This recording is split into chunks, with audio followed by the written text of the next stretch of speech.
Hey! What's up, motherfucker? Bienvenidos a nuestro Ramble Radio. And video. Also video. I think you said Ramble Radio, but it's also video. But mostly video. But it's a lot of radio too, Eddie. I'm sorry to say this. This is Ramble Radio 245. Hi, my love. Ramble Radio 245. The last Ramble Radio, we didn't number it because it was our tribute to our dear friend Joe Capone. We're now with number 245, and you think it's just you and I. Right. Not. Who else would have been? Well, remember the past few Rambles. Yeah. He was, locked up with his fellow Proud Boys. Oh, that's right. He got out. Right. And now he sent me a text, and I'll let him explain, I guess. But it was he said Kyle Rittenhouse ain't done with his journey to go to Texas A&M. Here he is, Cody Villafana right here. He's gonna get Kyle Rittenhouse into a great university, is what Cody has promised us. So we'll see what happens. I don't know. Welcome back, Cody. Thank you. I appreciate it. I haven't had the chance to listen to the shows, but I'm sure that they were kind to what I was doing. As always.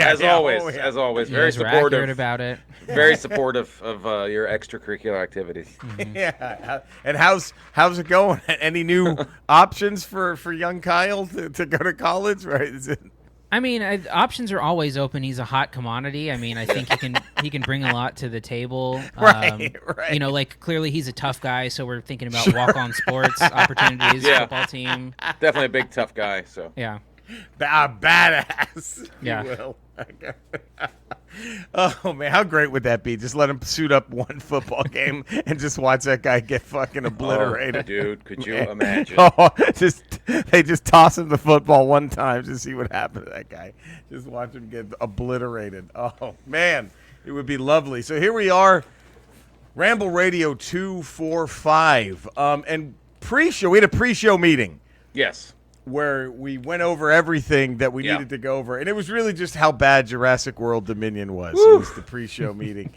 Because I haven't seen a movie that bad in a long time. Same. I told Cody before we started taping, I was like, because Cody warned me. He was like, it's really bad. Well, we knew going in it was not going to be good. It was worse than I thought it was going to be. It was worse than I thought it was going to be. But here's a question I wanted to pose for you all. Is there a movie franchise that has fallen harder since the first one than Jurassic? I mean, the first one's brilliant. It's perfect movie. Bam! It's the only good one in a series of 6 movies. And I don't think that there's a film franchise that has had one great movie and then just kept going as long as it has without stumbling into another good one. Right. Bond has some lulls, but there's usually always some kick-ass Bond movies every generation. Maybe horror franchises, maybe. Yeah. But... Now, I haven't seen. But when you're going to see Friday the 13th Part 8, you're not what you're getting at that point. You know what you're going to. And I think they wisely, with Friday the 13th and Nightmare on Elm Street, after the first one of those films. Everything afterwards was them going, look, this is just an ultra-violent Three Stooges, right? It just turned into, let's see the funny ways Jason and Freddy can kill these people, right? It quit being a legit horror movie, and it was just fun. So I don't think those have been fine, whatever. Well, I think Dream Warriors, they were trying something. I think the third kind of worked. It kind of worked. Yeah. It was basically Freddy versus the X-Men. Yeah. It kind of worked. Dream Warriors, they were trying something different. But. And at least they did, but even Jaws they gave up after the fourth one. They're like, guys. Well, Jaws 2 is just Jaws again. And then Jaws 3, they're 3D technology. So they were trying new stuff with 3D, and then Jaws 4, they're now this time it's personal. It was just the shark is hunting the Brody family, and then but then remember they kept showing flashbacks of the first Jaws in Jaws 4. To fill time. They're like, look, we need 5 minutes for this scene. Okay, why don't we cut to Brody killing it in the first one? It was just... Everybody loved that movie. That was good. I mean, I think it's down to Jaws and Jurassic Park for the ones. What about Predator? Well, I didn't mind the one with Adrian Brody. That was on the planet, and that just turned into sort of like, that was just they were just on a hunting planet, which the story's been told 1,000 times. Yeah, it was fine. It wasn't as nothing was as bad as the most recent Predator movie because I'm a Predator 2 apologist. I am a Predator 2 apologist, and Predators.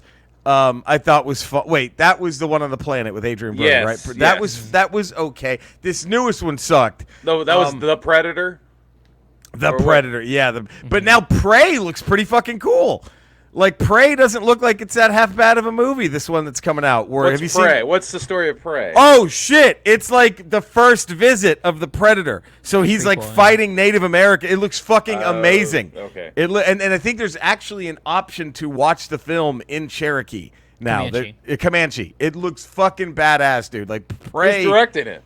That I don't know. It's Dan Trachtenberg. He directed the 10 Cloverfield Lane. Okay. Did you like that one, Cody? You like that one, right? I don't remember. I didn't love 10 Cloverfield Lane. I know a lot of people do. For me, I hold Cloverfield near and dear to my heart, and so. Is the first one still the best one in your opinion? Yeah, the ones that have followed they've been like retrofitted to be Cloverfield movies, so like they've existed on their own, and then they've tied in like references and stuff. Right. So.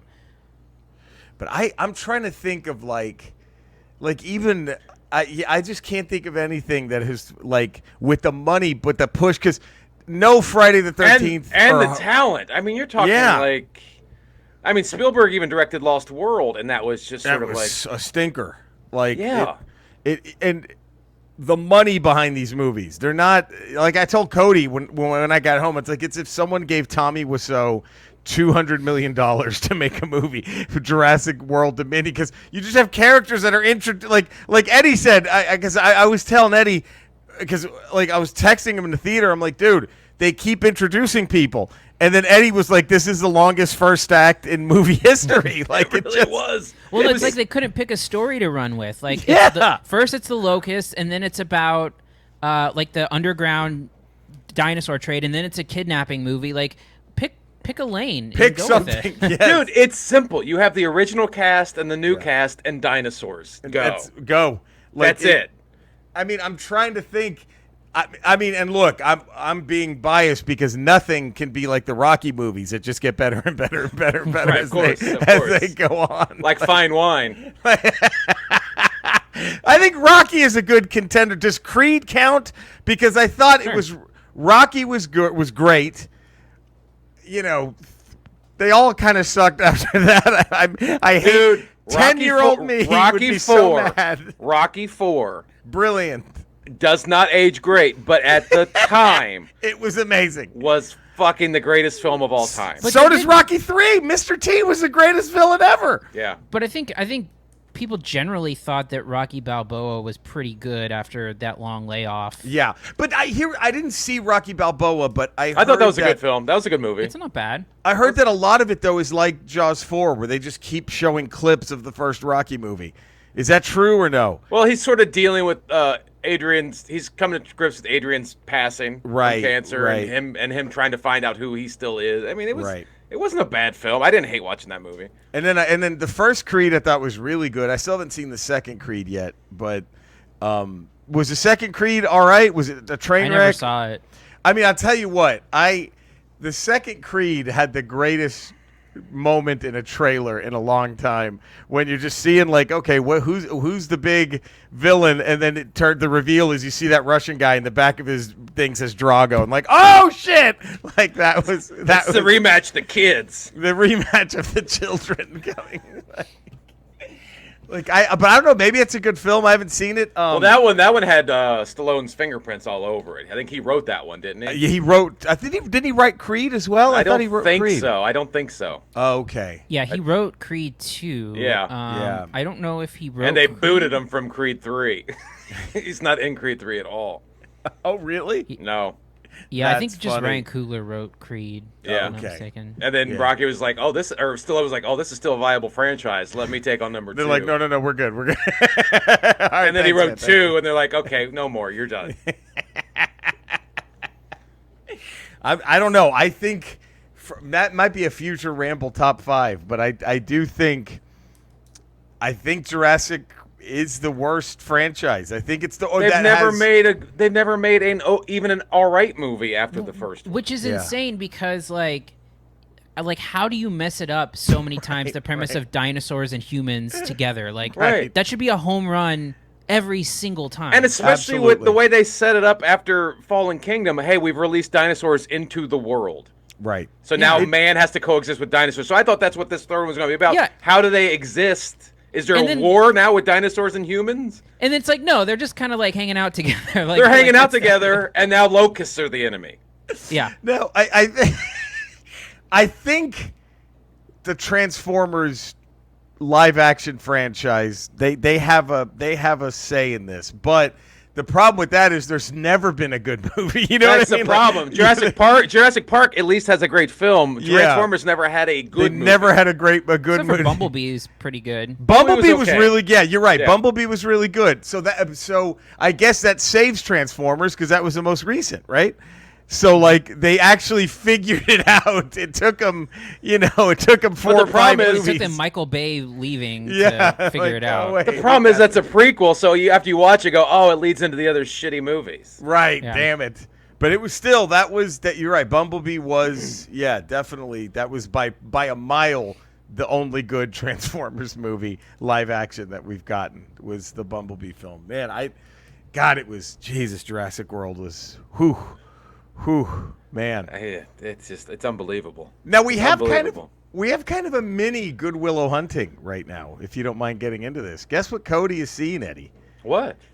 Cody now has a need for speed because he has seen the first Top Gun. That's right. Yeah, he is. Now, have you practiced the up top down below handshake while walking with any? It's not easy. Have you practiced that move? I haven't had the chance yet. No. Because I don't know if Eddie remembers first day back from school after Top Gun. Everyone was trying to do that. It's not easy. It is tough. But when you get it, that feeling. Right? Yeah. When you master it. My God, that feeling. You want to rip your shirt off and play volleyball. So, Cody, what were your thoughts on the first? Now, you really liked Maverick. Yeah, Maverick is great. What were your thoughts on the first Top Gun? Not a great movie. No, it's not. It has some cool so I'll put it to you this way. Anything that's not an action sequence is awful. Yes. So yes. So everything else is just in service of getting to those action sequences, which are fine and I think decent enough, but everything else feels like it's almost singing in the bar is awful. You never close your eyes anymore. You know what it's like? It feels like a bunch of video game cutscenes, and then the action sequences are you playing the game. But the fun parts you get to play. The fun parts, yeah. But everything else is like a cutscene. So you think all the non-action scenes needed a press Y to skip control? They're just okay, let's get back to the planes, please. Yeah. Now, is Jennifer Connelly the same character as the love interest in Maverick? No. Okay. No. What was that actress's name? Fuck. Was it Kelly McGillis? Kelly McGillis. Yeah, that's right. Yeah, okay. So that's I just wonder if she aged normally and Tom Cruise did not. So they had to okay, sorry. They had to recast. Mm-hmm. Man. But it almost it's interesting because it's Maverick almost makes the events of Top Gun matter more. It almost it's one of those weird things where it doesn't make it better by default, but it makes it feel more essential. Okay, yeah, sure. By means of being good. Yeah. But yeah, that one is definitely one to see for sure. We're gonna in terms do that. of just a well executed popcorn movie. Are we doing that tonight, Eddie? Maybe. I think so. Hopefully. I think this evening. This very eve. We might be going to see. We have to cleanse. I got to get the World. Fucking dirty taste out of my mouth from that. Has to be rectified immediately. That was from the bukkake I got from Jurassic World Dominion. The bukkake of shit that we just had to sit there and take. Fuck. Oh man. And you were just taking it. You were just sitting there just taking it because you couldn't do anything about it. You just letting it hit you. It sucked. And I feel so bad for Colton because he wanted it to be so good. He had been waiting 2 years for that movie. Oh, he was. I think that was that was that like, was his Crocodile Dundee too. That's what yes, that was. that's what it was. That movie where you're like, okay, this isn't what I wanted it to be. Yeah. Right. I mean, Although, when you think about it, it's a formative, an opportunity for someone to like finally see, oh, like I can be let down big time by something. And I think this was the first.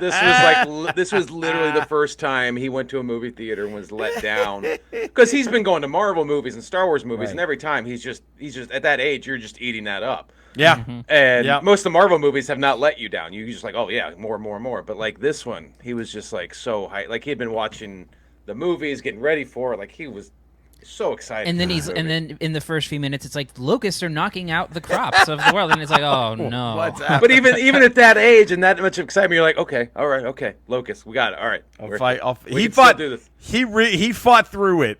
And then he finally he submitted. He tapped out. He finally tapped. Even then, though, he still wouldn't admit that it sucked. He just That's right. He was trying. Still won't admit that it sucks. He just admits like, I was disappointed. It wasn't as good as it could. But he won't just flat out say it sucked. But I was like that with Crocodile Dundee too. I would not say it sucked. Andrea still won't. She thinks it's a great movie, Crocodile Dundee 2. It's so bad. That's another really good contender, because the first Crocodile Dundee is great. Yes. And then part 2 is a nightmare, and then part 3, like Crocodile Dundee in L.A. or whatever, like it was like, which what is are we somehow doing? more highly rated on Rotten Tomatoes. Than I don't know, Cody. We have to watch these, so maybe you can give us your expert's eye, because I don't get it. Crocodile Dundee 2 is a nightmare, and it's 9% on Rotten Tomatoes. Crocodile Dundee 3 is 11%. I'm like, what? Who liked this one more than part 2? Like, I don't know. It's very interesting. I mean, it's so that, I mean, Crocodile Dundee might be up there too. The problem with 2 is. Oh, go ahead. No, the problem with 2 is it feels like 2 separate movies. Because you have everything in New York, and then they invade the cartel's house with a bunch of street thugs. Also, I don't know. And then they go to Australia, and you're like, wait, I thought the movie ended. Then they're back in Australia. Now, let me just say this. I'm looking right now. Crocodile Dundee 2 has a higher audience score. Crocodile Dundee 2, 38% audience. Wow. Andrea's part of that 38%. Crocodile Dundee 3, 25%. So even though the critics liked it 2% more from 9 to 11%. The people have spoken. Well, you're our in-house critic, Cody, so you need to tell us why that one's better. And that's why I'm going to do part of your plug for you, Cody. That's why we need to get Cinesnob on Rotten Tomatoes so he can right this wrong that's been sitting there for so long. I mean, I could be the one to swing it if I was. You could put Dundee 2 right over the top at 12%. I should run on that platform. I think you should. Write that long injustice. Yeah. Correct that. Well, I hate to do this because this has been fun, but we have a contraction. Oh, boy. Skeletor. We just recently saw Jurassic World Dominion in the theater, and my son was very excited to see it and ultimately let down by it. Have you ever experienced that in a movie theater where you were going very excited for a film and completely let down by it? Well, Eddie, that's a wonderful question, and I'm glad that you've asked me this. You know, honestly, it's quite the opposite. I hate to put an iron in this, to put a wrinkle in all this, Eddie, but you're talking about disappointment. The last time I went to a theater, I was actually pleasantly surprised by how much better it was than my expectations. It was one of the things where you go to a theater and they show a live concert on the screen, okay? And it was a Real Big Fish show, and it was just fucking tremendous. Better than I could have ever imagined. It just, and they're probably my favorite band out of all that, Goldfinger, Voodoo Ghost Skulls, Less Than Jake, the Aquabats, Buck Save Ferris, love them too. So I'm gonna have to say, it was the time I saw Real Big Fish live in a giant theater inside He-Man's mother's pussy. Yeah, there it is. Wait a minute. Who knew he was into all those 90s ska bands? That's fucking weird. I mean, I thought the worst part of that was going to be He-Man's mother's pussy, but it wasn't. But it wasn't. It was actually the bands that he listed. Save Ferris doesn't get enough credit, if I might just put that out there, okay? You talk about movies that have gotten consistently worse. They get consistently better album after album. All right. Okay. Sure. A weird hill to die on. That is a very weird. All right. That's fucking all right, man. There we go. Less Than Jake, they were good too. All right. Okay. Thank you, man. Cody, that's kind of your time. Were you ever into that Big ska guy? I never quite got into ska. I mean, at least I could say like I like Limp Bizkit, and that's better than liking ska, right? I look, original ska, tremendous. The 90s ska, yes, I think I might take I might go I might go Limp Bizkit over. Yeah. I'm redeemed. Sorry, timeout. You're going to pick Limp Bizkit over the Pie Tasters? Are you out of your fucking mind? Okay. All right. There we go. Just trying to picture Skeletor at a ska concert. Jesus Christ. All right. Well, Cody, where can sorry, man, that you had to follow that. Awful revelation. Awful revelation. Jesus, who knew his taste in music was that bad? Yeah. Cody, where can all the fine folks find you, man? Well, you can find me at Cinesnob Cody on Twitter, Cinesnob Podcast. If you want to hear me beat up Jurassic World some more, you can listen to this week's episode. And leave us a review. Get us on Rotten Tomatoes and let me fix this Crocodile Dundee. Yeah, I think he's the only one who can. I'm sorry, but Cody's the only one who can. Crocodile Dundee 2 should be more highly rated than 3. Part 3. We're not saying 2's good. No, we're but just it's better saying than put 3. it above 3. Eddie, where can everybody find you? 5 days a week, patreon.com, The Ralph Report. And then Tuesdays, Fridays, we got Ramble Radio. And then Wednesdays, we got Ramble. There you go. Right there, you can find me in the same Ramble places you find these fine folk. You can also follow me on Twitch, twitch.tv/Retro Rocha on usually 8:30 p.m. weeknights Pacific time, and then on my YouTube channel. So there we go. Which, knock on wood, there is a chance now that my hour special that was on Netflix I might be able to slap on my YouTube channel. So nice. That might be happening very soon. So I'll keep you all posted. But yeah, check us out. Find us. Let's get Cody on Rotten Tomatoes, damn it. We got to fix this. All right? Right the wrongs of the world. Right the wrongs of the world. One shitty sequel at a time. He can do it. All right, we love you guys. Stay safe. We will see you tomorrow for a regular Ramble. Have a good one, everyone.